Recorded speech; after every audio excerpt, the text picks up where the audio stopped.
दोस्तों, आज हम लोग मूल अधिकार जिसको मौलिक अधिकार पढ़ेंगे, जो अमेरिका के संविधान से लिया गया है। 12 से 35 अनुच्छेद जो है आपका मौलिक अधिकार है और भाग 3 में है। इसको तो आपको याद ही रखना है। चलिए, एक जो है पायली नाम के व्यक्ति हैं, एमपी पायली, ये क्या कहते हैं कि मौलिक अधिकार व्यक्ति और राज्य के बीच सामंजस्य स्थापित कर राष्ट्र एकता और शक्ति में वृद्धि करता है। इस चीज को याद रखिएगा। चलिए, अब लोग वन लाइनर स्टार्ट करते हैं। ब्रिटिश साम्राज्य द्वारा मैग्ना कार्टा पर हस्ताक्षर कब किया गया? तो ये आपका 1215। मैग्ना कार्टा को हिंदी में कहा जाए तो ये अधिकार पत्र होता है। तो अधिकार पत्र सबसे पहले ब्रिटेन में जो है आपका मौलिक अधिकार की बात की गई थी, जिसमें ब्रिटेन सम्राट का नाम था जॉन। चलिए,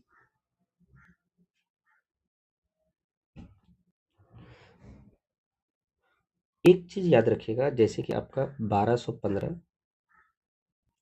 फिर आपका 1689, फिर आपका 1789, 1895,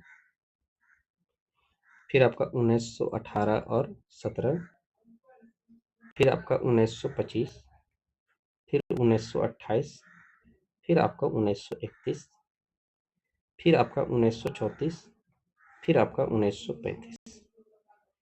ये जितना है 1 2 3 4 5 6 7 8 9 10, ये 10 डेट आप याद रखिएगा, क्योंकि ये सब जो है मौलिक अधिकार से कुछ ना कुछ रिलेटेड है।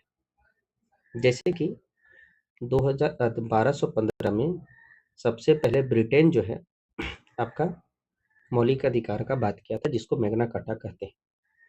1689 में सभी जो सम्राट था मिलके जो है, जितने भी सम्राट थे वो मिलके जो है, ये इंपॉर्टेंट ज़्यादा है नहीं लेकिन याद रखिएगा कि सभी सम्राट मिलके जो है आपका बिल ऑफ राइट्स लाए थे, बिल ऑफ राइट्स। फिर 1789 में फ्रांस में भी आपका मौलिक अधिकार का बात किया गया था, फ्रांस की क्रांति में। अब जो है एक यहाँ पे एक चीज एक छूट गया, 1791, ये वाला जो है कि अमेरिका संविधान में मूल अधिकार को कब शामिल किया गया? 1791। तो ये भी 1791, ये भी याद रखिएगा। अब ये जितना है आपका भारत का है, तो 1895 में बाल गंगाधर तिलक जो है सबसे पहले मौलिक अधिकार की बात किए थे, मांग किए थे या बात किए थे। 1718 में कांग्रेस पहली बार बोला कि मौलिक अधिकार की मांग किया था। 1925 में जो है सबसे पहले आपका एनी बेसेंट भी की थी, तो एनी बेसेंट जो है मौलिक अधिकार की बात की थी। और 1928 में जो है आपका मोतीलाल नेहरू रिपोर्ट में किया था आपको मौलिक अधिकार की बात।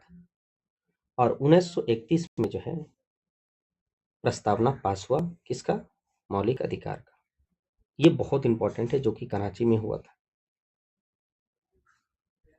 और ये जो आपका ये मद्रास में हुआ था। ये बहुत इंपॉर्टेंट है, हमको बार बार रिपीट कर रहे हैं, ये भूलिएगा नहीं। फिर आपका क्या है, 1934 में संयुक्त संसदीय समिति ने इस अस्वीकार को ठुकरा दिया। ठीक है, तो ये तो ठुकरा दिया, तो ये आपको याद रखने का जरूरत भी नहीं है। 1935 आप याद रखिए, 1935 में इसको शामिल भी नहीं किया गया, तो ये भी आप हटाइए। तो ये आपका जितना भी है, 1 1215, 1689, 1789, 1895 बाल गंगाधर तिलक, 1918-17 में कांग्रेस मांग उठाया था, 1925 में आपका एनी बेसेंट ने, और 1928 में मोतीलाल नेहरू रिपोर्ट में, 1931 में जो है आपका जो है प्रस्ताव पास किया गया। चलिए, ये देखिए गांधी जी द्वारा प्रस्ताव पास किया गया था, इस चीज को याद रखिएगा। हालांकि 1931 में कराची में आपका कौन थे? तो आपको सरदार वल्लभ भाई पटेल थे। चलिए, अब जो है यहाँ पे क्वेश्चन, अब इस चीज को ये जितना भी है आपका इंपॉर्टेंट है एग्जाम पॉइंट ऑफ व्यू से, ये 100% आपके एग्जाम में पूछेगा, चाहे एनी हाउ, इस चीज को आपको याद रखना है।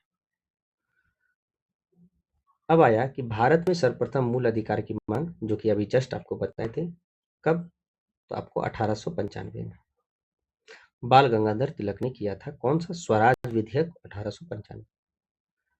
अच्छा, मानव अधिकार भी किया था। मानव अधिकार आयोग जो है यूएनओ द्वारा, ये 1948 में किया गया था 10 दिसंबर। इसलिए 10 दिसंबर को क्या है कि ह्यूमन राइट डे मनाया जाता है। ठीक है। मानव अधिकार दिवस भी आपको 10 दिसंबर को मनाया जाता है। क्यों? क्योंकि 1948 को ही सार्वभौम घोषणा संयुक्त राष्ट्र महासभा ने इसी वर्ष किया था मौलिक अधिकार का।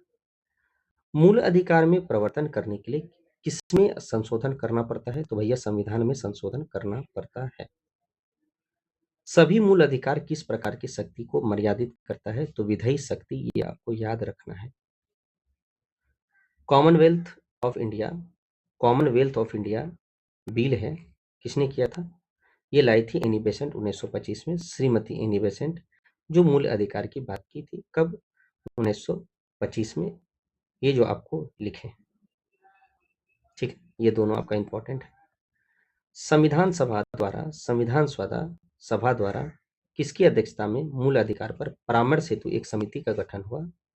तो भैया बाल वल्लभ भाई पटेल, मतलब सरदार वल्लभ भाई पटेल की अध्यक्षता में याद रखिएगा, किसकी अध्यक्षता में? लेकिन जो लाए थे, तो ये मांग उठाई थी गांधी जी ने, जो अभी हम जस्ट आपको 1931 बोले। तो चलिए, ये भी आपको पहले ही इसलिए बता दिए ताकि आपको दिक्कत ना हो। 1931 में कराची अधिवेशन में। अल्पसंख्यक अल्पसंख्यक एवं मूल अधिकार पर परामर्श के लिए किसकी अध्यक्षता में उप समिति? अच्छा, समिति अगर लिखिएगा, कोई भी समिति अगर रहेगा मौलिक अधिकार का, तो याद रखिए वल्लभ भाई पटेल।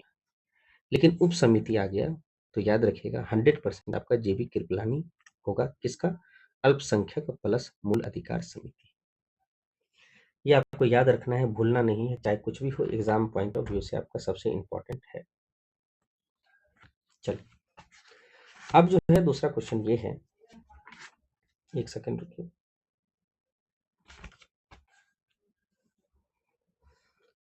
अगर उप समिति बोलेगा, फिर से बोल रहे हैं, तो जेबी कृपलानी, ये आपको जो है भूलना नहीं है। लेकिन अल्पसंख्यक उप समिति बोला, तब आप क्या मारिएगा? मुखर्जी, एचसी मुखर्जी। लेकिन आप मुखर्जी याद रखिएगा, ये आपको याद दिला रहे हैं। सिर्फ मूल अधिकार उप समिति बोलेगा जेबी कृपलानी, अल्पसंख्यक उप समिति बोलेगा तो मुखर्जी।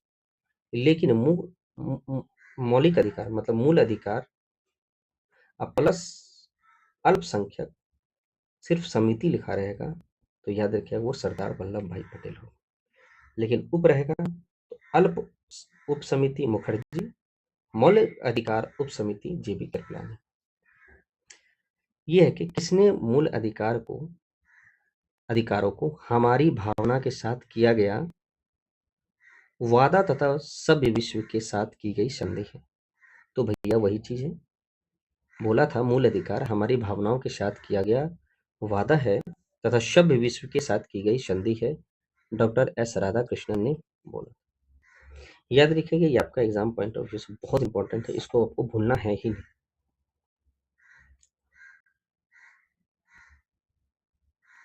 अनुच्छेद 12 जो है, अनुच्छेद 12 के अधीन राज्य का क्या शामिल है? क्या क्या शामिल है?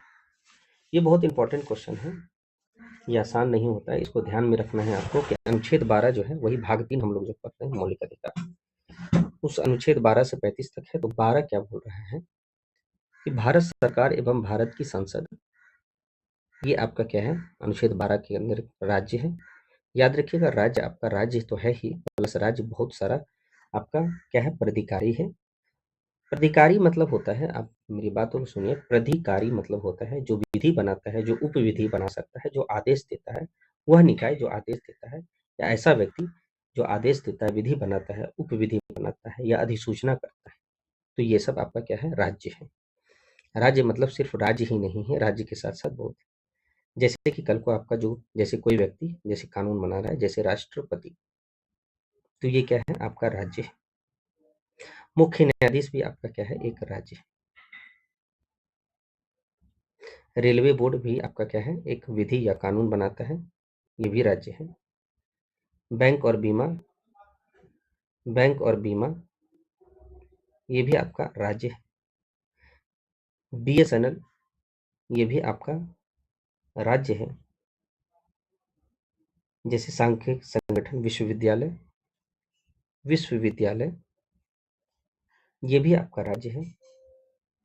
कारखाना नियम ये भी आपका राज्य है। भूलिएगा नहीं आप, ये आपको बता रहे हैं क्योंकि एग्जाम में आपको पूछता है। कोई भी आप ले लीजिए, जैसे कि भारतीय खाद्य बोर्ड ये भी, या नियम, या भारतीय खाद्य नियम ये भी आपका राज्य है। ठीक है। कोई भी आपका जीवन बीमा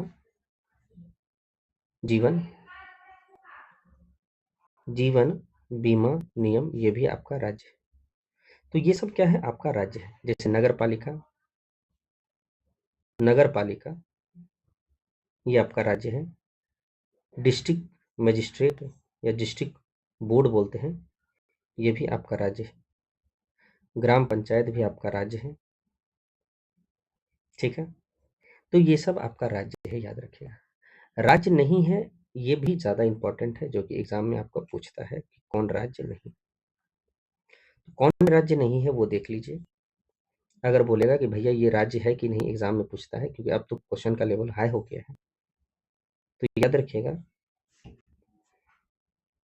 NCERT जो है, NCERT ये आपका राज्य नहीं है। ICICI बैंक आपका राज्य नहीं है। BCCI आपका राज्य नहीं है। CSIR आपका राज्य नहीं है। निजी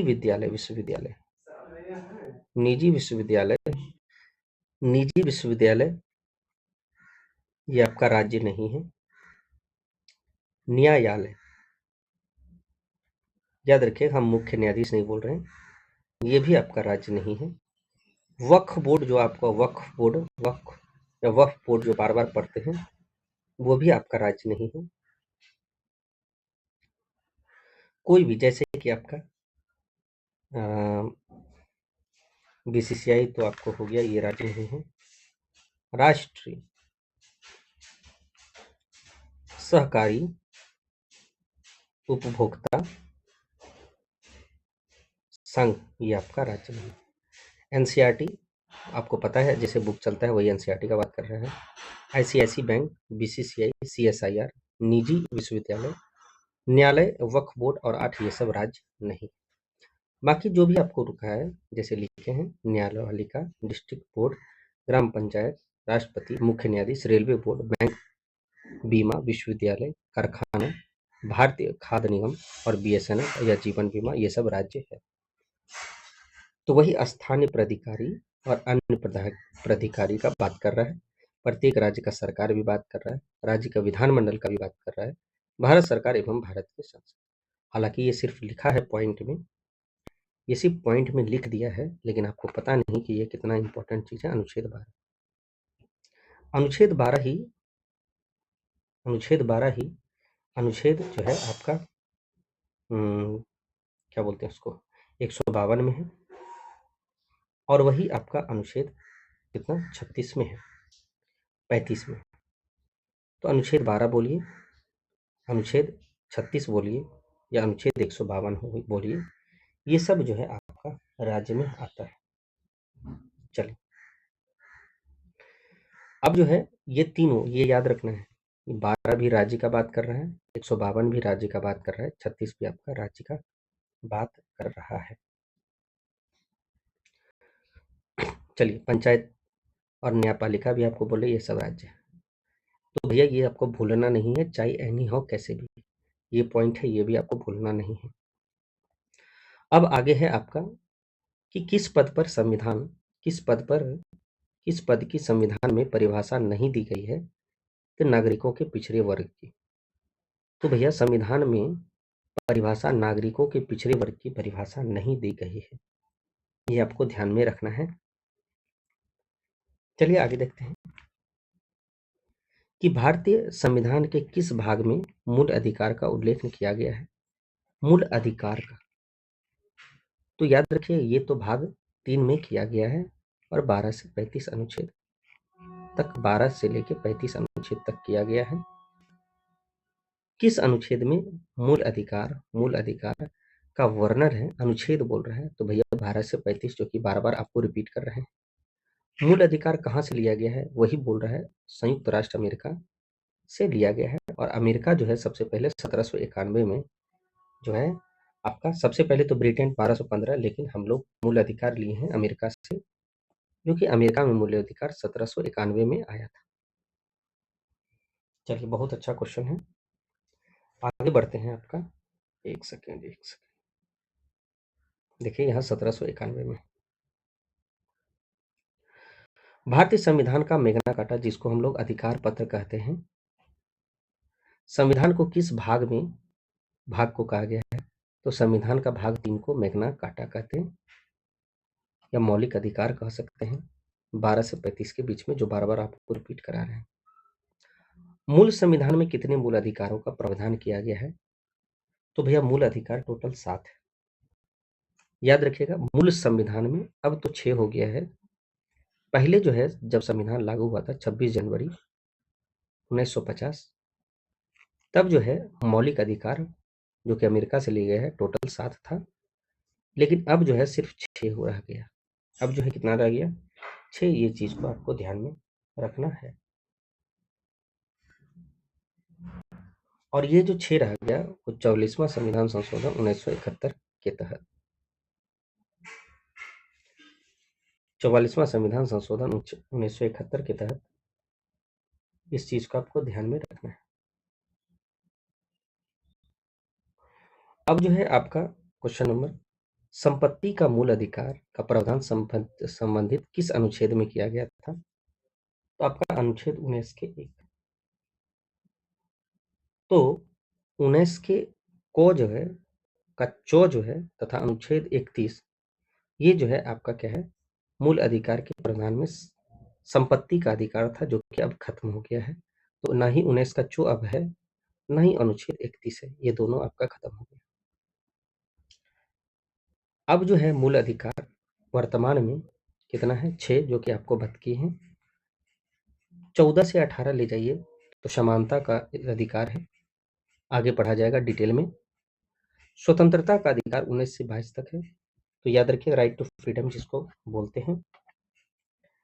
अब जो है शोषण के विरुद्ध अधिकार, शोषण के विरुद्ध अगर शोषण हो रहा है तो भैया हम नहीं होने देंगे, मेरा अधिकार है, हम बच्चा है, हम औरत है, तो ये अनुच्छेद 23-24 है। याद रखिएगा, 2 है 23-24। धर्म की स्वतंत्रता का अधिकार याद रखिए 25 से लेके 28 तक है। संस्कृति और शिक्षा संबंधित अधिकार अनुच्छेद 29 से 30 है, अनुच्छेद 29 और 30 है। जैसे कि शोषण के विरुद्ध 23-24 था, उसी तरह संस्कृति और शिक्षा का 29-30 है। 31 तो अभी खत्म हुआ है, अभी जस्ट आपको बताएं। और संवैधानिक उपचारों का अधिकार अनुच्छेद 32 के तहत है। भूलना नहीं है, याद रखना है आपको इस चीज को। चलिए आगे बढ़ते हैं। एक सेकेंड। चलिए, अब जो है राज्य की परिभाषा के अंतर्गत आते हैं, तो भैया तेल एंड प्राकृतिक गैस निगम, अभी आपको पेट्रोलियम भी बताए थे कुछ जो राज्य के अंतर्गत आता है, रेलवे, रोड, बैंक, बीएसएनएल, विश्वविद्यालय, कारखाना, और पेट्रोलियम भी आपका आता है राज्य के अंतर्गत। तो ये आपका सही है, तेल और प्राकृतिक gas Nigam, oil and natural gas, ONGC जिसको बोलते हैं, ओएनजीसी, ये आपका राज्य के अंतर्गत आता है। जीवन बीमा निगम अभी जस्ट हम लोग पढ़ाए थे। स्थानीय और अन्य प्राधिकारी, ये भी आपका राज्य के अंतर्गत आता है। अब संपत्ति के अधिकार को किस संविधान संशोधन के तहत मूल अधिकार की श्रेणी से हटाया गया, अभी जस्ट आपको बताए थे 44वां संविधान संशोधन। संपत्ति का अधिकार जो है अभी जस्ट यहाँ पे बताए थे कि ये भैया हट गया है 44वां संविधान संशोधन के तहत। 44वां संविधान संशोधन 1978 के तहत 19 का 1 का चो हट गया और 31 हट गया, जो कि संपत्ति का अधिकार से रिलेटेड था।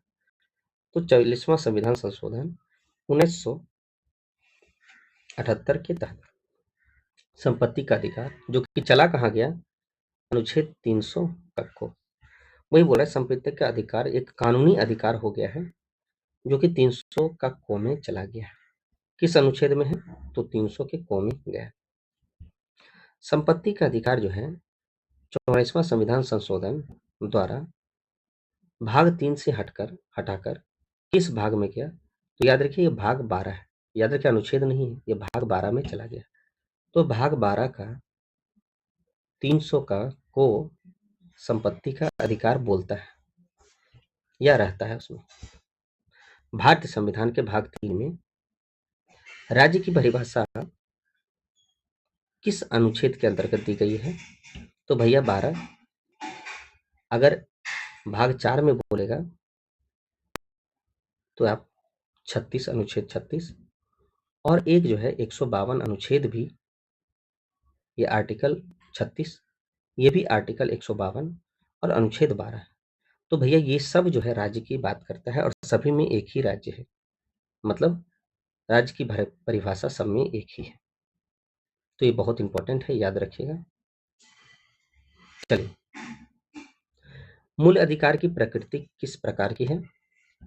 तो भैया मूल अधिकार की प्रकृति सकारात्मक प्लस नकारात्मक दोनों है। सकारात्मक प्लस नकारात्मक दोनों प्रकार की है, इस चीज को आपको ध्यान में रखना है।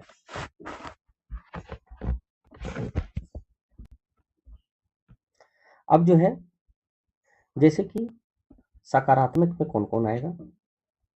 तो सकारात्मक प्रकृति में अनुच्छेद 19 और 25 से लेकर 28 का अनुच्छेद है, जैसे कि 19 स्वतंत्रता का अधिकार और 25 से 28 धार्मिक स्वतंत्रता का अधिकार, ये आपका सकारात्मक है। और नकारात्मक की बात करें तो ये आपका 14, 15, 16 और 21, ये सब याद रखिएगा, ये एक नकारात्मक जो है मूल अधिकार है। मूल अधिकार को न्याय द्वारा जो है आप क्या कर सकते हैं, न्याय योग्य है, मतलब इस पर बहस हो सकता है न्याय में, लेकिन भाग 4 का जो नीति निर्देशक तत्व है इस पर बहस नहीं कर सकते, ये याद रखिएगा, इंपॉर्टेंट है। कौन से संविधान संशोधन पूर्व विधियां पर लागू की जाती है? ग्रहण का सिद्धांत। याद रखिए कौन सा सिद्धांत संविधान पूर्व विधियों पर लागू? तो संविधान पूर्व जो बना है विधि, जो कानून संविधान पूर्व बना है, जैसे 1935 में जो विधि है वो जो है कौन सा सिद्धांत पर? तो ग्रहण के सिद्धांत। याद रखिए कौन सा सिद्धांत? ग्रहण के सिद्धांत, ये आपके एग्जाम में पूछ सकता है। चलिए आगे बढ़ते हैं। किस रिपोर्ट के माध्यम से 1928 में मूल अधिकार की मांग की गई थी? नेहरू रिपोर्ट। अब आपको देखिए क्या बार बार बोलते हैं कि भैया जो हम अलग से लिखे हैं वो आपके लिए इंपॉर्टेंट है। अब ये भी आ गया 1928, जो कि आपका मोतीलाल नेहरू रिपोर्ट में दिया गया था। तो वही बात है कि नेहरू रिपोर्ट में जो है 1928 में मूल अधिकार, जो कि मोतीलाल नेहरू किया था, मोतीलाल नेहरू। चलिए अब जो है मूल अधिकार के संबंध में जो संबंधित नेहरू रिपोर्ट कब पेश किया गया था? तो वही 1928 में। मूल अधिकार बोलिए मौलिक दोनों सेम ही होता है, उससे कोई फर्क नहीं पड़ता है। मौलिक अधिकार की प्रकृति किस प्रकार है? तो भैया न्यायोचित है, न्यायालय द्वारा इसको जो है एकदम जो है आपको न्याय में आप बहस करते हैं, वाद योग्य है, न्यायालय में इस पर जो है आप जाके केस भी कर सकते हैं अगर मौलिक अधिकार का हनन है, लेकिन नीति निर्देशक तत्व में ऐसा कुछ है नहीं। चलिए अब आगे देखते हैं। गोलकनाथ बना पंजाब राज्य 1962 में किस प्रतिक्रिया स्वरूप संसद के कौन सी संविधान संशोधन किया था? तो 24वां संविधान संशोधन 1971।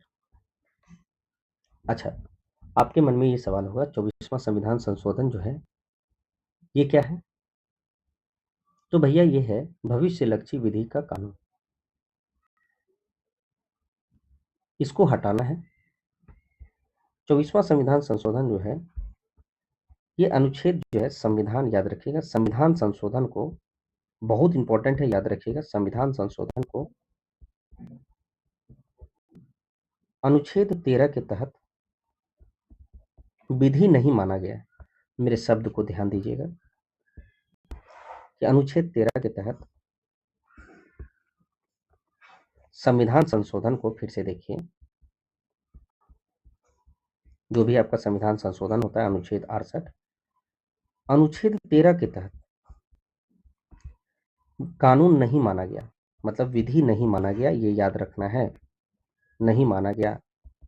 ये 24वां संविधान संशोधन अधिनियम 1971 कहता है, और यही जो है 13 का 4 भी कहता है, अनुच्छेद 13, आर्टिकल 13 का 4। भूलना नहीं है, याद रखना है, ये बहुत इंपॉर्टेंट है। केशवानंद भारती बनाम केरल राज्य के वाद में न्यायाधीशों की संख्या कितनी थी? तो भैया 13 था। और केशवानंद भारती में सबसे इंपॉर्टेंट आपका क्या है, भाषण हुआ था, जिसमें जो है 13 में मतलब 713, 7 जो है सही बोल रहा था, मतलब 7 जो है बोला था कि भैया संविधान का अंग है नीति, ये आपका उद्देश्य का, और 6 बोल रहा था नहीं। तो ये अलग चीज है, वो आपको ध्यान में रखना है। दूसरा बात है कि केशवानंद भारती भी यही बात बोला था जो अनुच्छेद 24 है, कि भैया संविधान संशोधन अनुच्छेद 13 के तहत कानून नहीं, फिर से सुनिएगा, संविधान संशोधन अनुच्छेद 13 के तहत विधि नहीं है, मतलब कानून नहीं है। ठीक है, इसका मतलब यही हुआ कि मौलिक अधिकार पर संशोधन किया जा सकता है, मौलिक अधिकार का संशोधन कर सकती है, लेकिन मूल ढांचा को देखते हुए, मतलब कि आधारभूत ढांचा को देखते हुए, बेसिक स्ट्रक्चर को देखते हुए। शब्द को सुनिए, ये ज्यादा इंपॉर्टेंट है। केशवानंद भारती केस के समय भारत में मुख्य न्यायाधीश कौन थे? तो याद रखिएगा MS सीकरी थे। ये आपके एग्जाम पॉइंट ऑफ व्यू से बहुत इंपॉर्टेंट है। निर्बंध की युक्ति युक्तता किसका विषय है? तो याद रखिए निर्बंधन की युक्ति युक्तता किसका विषय है? तो न्यायिक पुनरावलोकन, जो आपका अनुच्छेद 13 में है। याद रखिएगा न्यायिक पुनरावलोकन जो है आपका अमेरिका से लिया गया है, अमेरिका से आपको लिया गया है। ये आपके एग्जाम पॉइंट ऑफ व्यू से बहुत इंपॉर्टेंट है। न्यायिक पुनरावलोकन की शक्ति किस अनुच्छेद में अंतर्निहित है?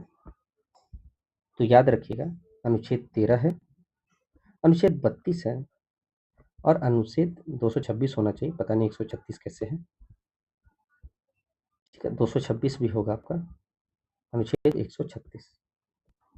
ठीक है, चलिए आगे देखते हैं।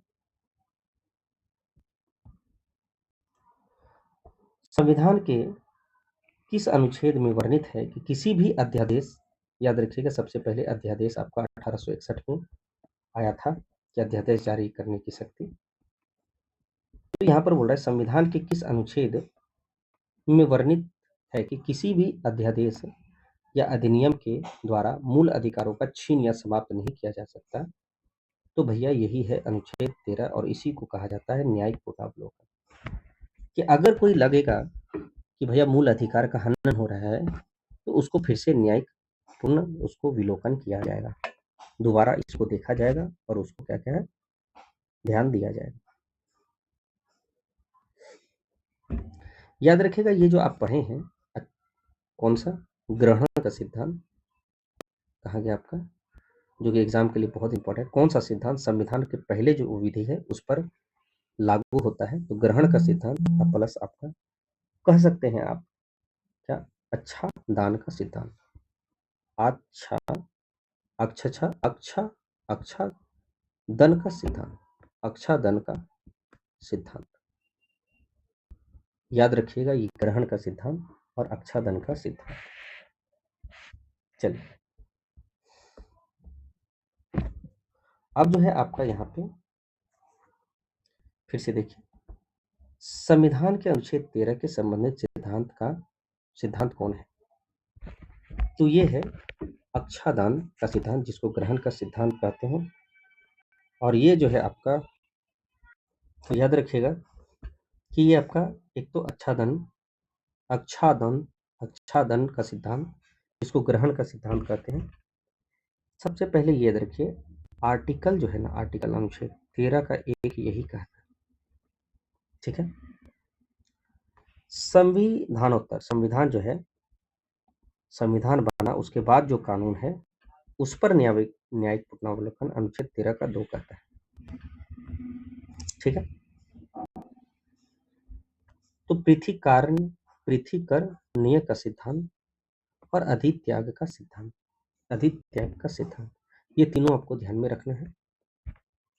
ऐसे तो हम आपको बता देते हैं अनुच्छेद 13 का एक क्या कहता है।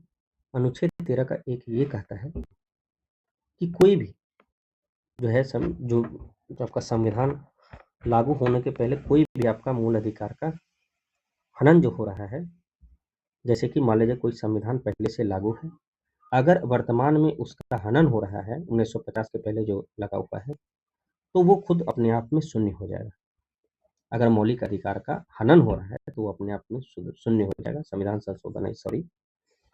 अनुच्छेद 13 का 2 है कि मान लीजिए आप कोई कानून बना रहे हैं, अगर कानून या विधि मान लीजिए आपका मौलिक अधिकार का हनन कर रहा है, तो स्वतः वो अपने आप में शून्य हो जाएगा, मतलब उसका वैल्यू होगा ही, प्रारंभ से ही उसको शून्य माना जाएगा। यही है आपका अनुच्छेद 13 का 2। बड़ा अजीब बात है। 13 का 1 मतलब संविधान निर्माण के पहले, 13 का 2 मतलब संविधान निर्माण के बाद जो कानून आप बनाए हैं, ठीक है। याद रखिएगा, ये 13 का 1 है, जिसको हम लोग पहले संविधान के पहले जो बना है, संविधान लागू होने के ठीक पहले, तो पहले ये हो गया। 13 का 2 संविधान लागू हुआ है उसके बाद और अधित्याग का सिद्धांत आपका क्या है, ये अनुच्छेद अधित्याग का सिद्धांत इसी में आपका पड़ जाता है। इस चीज को याद रखिए, ठीक है। चलिए, अनुच्छेद 13 का 3 आपको ऐसे भी आपको बता देते हैं। 13 का 3 क्या है? 13 का 3 यही है कि विधि या बल्ब करने वाले कोई भी अध्यादेश या नियम या अधिसूचना अगर जारी है तो वो जो है आपका विधि के अंतर्गत आएगा। मतलब 13 का 3 आपको विधि बता रहा है, विधि क्या है, ठीक है। विधि क्या है ये 13 का 3 बता रहा है। विधि का बल रखने वाली कोई भी आदेश, नियम, विनिमय, उपनियम, अधिसूचना, रूढ़ि या प्रथा। और 13 का 4 तो आपको बताए ही थे कि संविधान संशोधन विधि नहीं है, ये 13 का 4 कहता है। 13 का 1 अच्छादन का सिद्धांत, जिसको ग्रहण का सिद्धांत बोलते हैं। 13 का 2 आपका पृथक्करण का सिद्धांत, जिसे हम लोग क्या बोलते हैं, तो याद रखिएगा, इसको हम लोग उल्लंघन की सीमा तक का या पृथक्करण का सिद्धांत कह सकते हैं। हालांकि इसमें बहुत डीप है, लेकिन जो इंपॉर्टेंट है वही आपको बताए हैं। 13 का 2, 13 का 1, 13 का 3 विधि का परिभाषा और 13 का 4 आपका संविधान संशोधन। चलिए, भारत में न्यायिक पुनरावलोकन का सिद्धांत किस देश के संविधान से लिया गया है?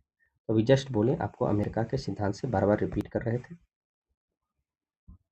इस चीज को आपको ध्यान में रखना है।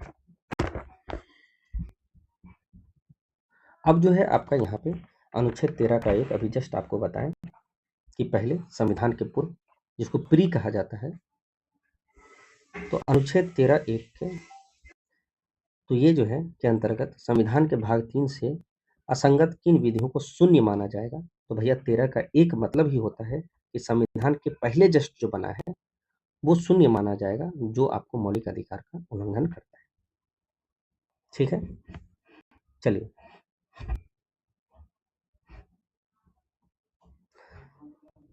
अब जो है यहाँ पे क्या है, किसी प्रकार की विधियों के अनुसार 13 का 2 तो आपको बोले कि संविधान लागू हो रहा है संविधान लागू होने के बाद जो कानून अंतर्गत शून्य तब घोषित होगा, मतलब वो जो विधि जो है कानून शून्य तब होगा जब मूल अधिकारों से असंगत पाया जाएगा। ऐसी विधियां जो संविधान में लागू होने के पश्चात राज्य द्वारा निर्मित की गई।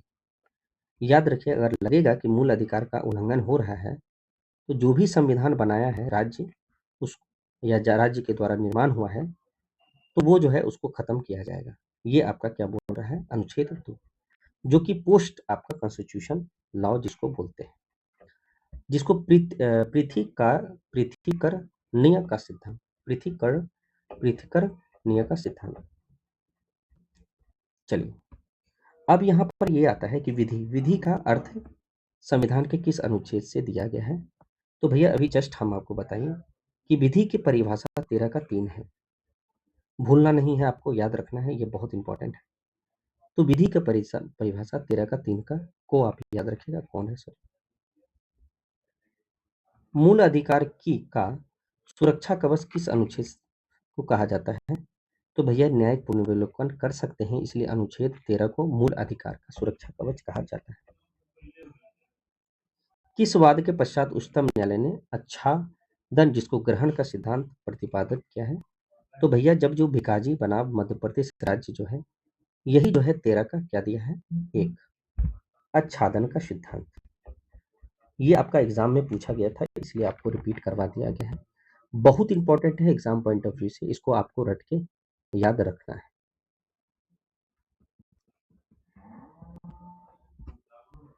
अब जो है कांग्रेस के किस अधिवेशन में मूल अधिकार की मांग की गई थी। तो भैया ये प्रस्ताव जो है कराची के अधिवेशन में 1931 में। चलिए ये भी आपका आ गया 1931। ठीक है, याद रखिएगा, ये भी आपका आ गया। कराची अधिवेशन 1931 में जो है किस मूल अधिकार की मांग की और इस प्रारूप किसने बनाया। तो इसका प्रारूप जवाहरलाल नेहरू ने बनाया था।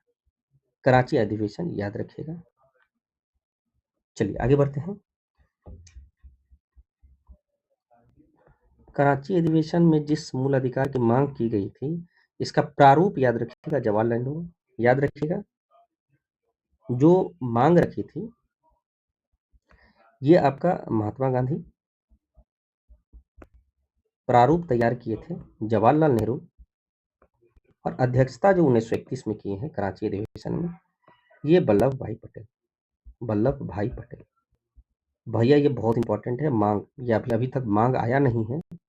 प्रारूप जो है तैयार किए थे जवाहरलाल नेहरू और अध्यक्षता वल्लभ भाई पटेल कराची अधिवेशन।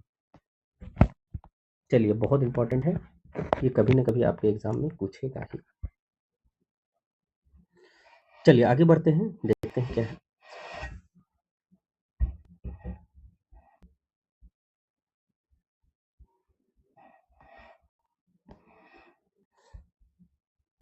अब जो है यहाँ मूल अधिकार के संबंधित अनुच्छेद, हालांकि हम लोग डीप में पढ़े हैं, फिर से हम लोग इसको देख लेते हैं। अनुच्छेद 12 जो है क्या कहता है, राज्य की परिभाषा। इसके अंतर्गत भारत की सरकार और संसद द्वारा राज्यों में प्रत्येक राज्य में राज्य की सरकार वो है, विधानमंडल भी है, सभी स्थानीय प्राधिकारी और अन्य प्राधिकारी। मतलब कि राज्य की परिभाषा है, जरूरी नहीं है कि राज्य मतलब राज्य ही होगा, प्रत्येक राज्य की सरकार भी राज्य हो सकता है।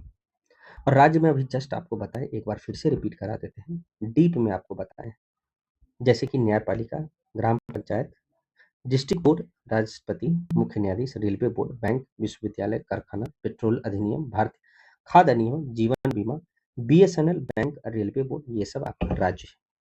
राज्य जो नहीं है, ये नहीं लिखा हुआ है, NCERT, ICIC bank, BCCI, CSIR, निजी विश्वविद्यालय, न्यायालय। याद रखिए, सिर्फ विश्वविद्यालय होगा तो वो राज्य है, निजी विश्वविद्यालय नहीं है, न्यायालय भी नहीं है, वक्फ बोर्ड, राष्ट्र सहकारी उपभोक्ता जो है आपका ये नहीं। तो वही आपको बोल रहा है। अब जो है 13 नंबर क्या है, अनुच्छेद 13, सॉरी 13 नंबर 13 बोल रहा है कि मूल अधिकार अगर असंगत पाया गया, मूल अधिकार में असंगत मतलब मूल अधिकार का हनन होना, यही असंगत कह रहा है, या उनका अल्पीकरण या कम करने वाली विधि कोई भी कानून है, ये अनुच्छेद 13 के तहत ही होगा, न्यायिक पुनर्विलेखन उसी को कहा जाता है जो कि अमेरिका के संविधान से लिया गया है। अनुच्छेद 13 का एक जो कि आपको क्या बोले, pre constitutional law, pre constitutional law जिसको हिंदी में अभी जस्ट हम लोग बोले थे आच्छादन का सिद्धांत और ग्रहण ग्रहण ग्रहण का सिद्धांत, मतलब ग्रहण लग गया है।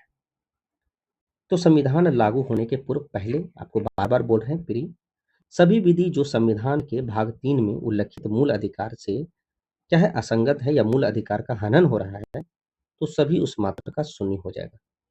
तो सब जो है शून्य हो जाएगा, याद रखिए, मतलब सब खत्म हो जाएगा। 13 का 2 जिसको पोस्ट कॉन्स्टिट्यूशन बोलते हैं, संविधान लागू होने के बाद जो संविधान लागू होने के बाद 1950 के बाद जो भी आप जो है विधि बना रहे हैं, चाहे वो राज्य सरकार है चाहे वो सांसद, अगर उसको लगेगा कि जो है मौलिक अधिकार हनन हो रहा है तो वह स्वतः खत्म हो जाएगा। मतलब कि यदि राज्य सरकार ऐसी विधि बनाता है, उसको लगता है कि भाग 3 में उल्लिखित मूल अधिकार से मतलब असंगत है, ये जो है अगर लगेगा, मतलब राज्य को नहीं, जो आपका सुप्रीम कोर्ट को लगेगा कि हाँ ये मूल अधिकार का हनन हो रहा है, तो वह क्या होगा, विधि उस मात्र तक शून्य होगी जिस मात्र तक वह मूल अधिकार का उल्लंघन कर रहा है। मतलब कि कानून बनाया, उस कानून में पहला दूसरा 3 पार्ट कानून बनाया, तो उसको लगा कि पहला पार्ट सही है, तो ये तो कानून आपका विधि बन गया, लेकिन ये दोनों विधि के अंदर का नहीं हुआ क्योंकि ये दूसरा और तीसरा कानून संयोगवश जो है मौलिक अधिकार का हनन कर रहा है, तो वो दूसरा तीसरा कानून खत्म हो जाएगा। तो अनुच्छेद 2 का यही बोल रहा है। अनुच्छेद 13 का 3 आपको अभी जस्ट बताएं कि विधि की परिभाषा क्या है, मतलब विधि क्या है, यही आपका परिभाषा है अनुच्छेद 13 का 3। अब जो है यहाँ पे 13 का 4 जिसको अभी हम जस्ट डिस्कस किए थे कि भैया 13 का 4 मतलब यह 24वां संविधान संशोधन अधिनियम 1971 द्वारा जोड़ा गया और इसके अंतर्गत जो है अनुच्छेद 13 की कोई भी बात अनुच्छेद 368 के तहत किए गए संविधान संशोधन पर लागू नहीं होगा। ये अनुच्छेद 224 का 24वां संविधान संशोधन 1971 कहता है। तो याद रखिएगा, ये आपका इंपॉर्टेंट है एग्जाम पॉइंट ऑफ व्यू से। विधि का अर्थ आपको भी जस्ट बताएं कि कोई भी विधि जो है के अंतर्गत होता है कि भारत के अंदर जो भी राज्य क्षेत्र है, राज्य क्षेत्र मतलब अभी जितना भी राज्य आपको बताएं, जरूरी नहीं है राज्य है, राज्य के अलावा और राज्य के विधानमंडल, चाहे वो राष्ट्रपति हो, चाहे मुख्य न्यायाधीश हो, चाहे वो आपको LIC बैंक हो, चाहे बैंकिंग का जो इम्पोर्टेंट RBI हो, ये सब हो, तो ये सब जो है अपना उपनियम या नियम या विनिमय और जो भी आपका अधिसूचना जारी रखता है उसके समक्ष ये जो है आपका है। चलिए, समता का अधिकार, तो ये जो है आपका क्षमता का अधिकार है। हालांकि ये सेशन हम एंड करते हैं क्योंकि 12-13 जो है बहुत डीप में आपको बताए हैं। याद रखिएगा कि एग्जाम में इसके अलावा अब एक भी एक्स्ट्रा क्वेश्चन आपसे नहीं पूछेगा क्योंकि ये आपका अंतिम बहुत ज़्यादा आपका इम्पोर्टेंट क्वेश्चन था, ठीक है, जो आपको डिस्कस किए हैं। अगर अनुच्छेद 13 को याद रखिएगा, इसको हम लोग अधित्याग का सिद्धांत भी कहते हैं, ठीक है। अनुच्छेद 13 को ये भी बोल सकते हैं, ठीक है, सॉरी ये नहीं, अधित्याग तो आपका तीसरा है। अनुच्छेद 13 को और भी कहा जाता है आच्छादन, या ये सब तो आपको पता ही चल गया। न्यायिक पुनर्विलेखन कर सकते हैं अनुच्छेद 13 के तहत। अधित्याग का सिद्धांत अनुच्छेद 13 को कह सकते हैं, ये आपका अभी जस्ट जो बोले थे वह पर सही। चलिए, ये पूरा डीप में है, आप इसको अच्छा से बार बार पढ़िएगा। इसके अलावा आपको अनुच्छेद 13 और अनुच्छेद 12 दुनिया की किसी किताब में नहीं पढ़ना है। हाँ, किताब पढ़िए सिर्फ क्वेश्चन आपको करने के लिए, फिर आपको ये आपका काम देगा। चलिए।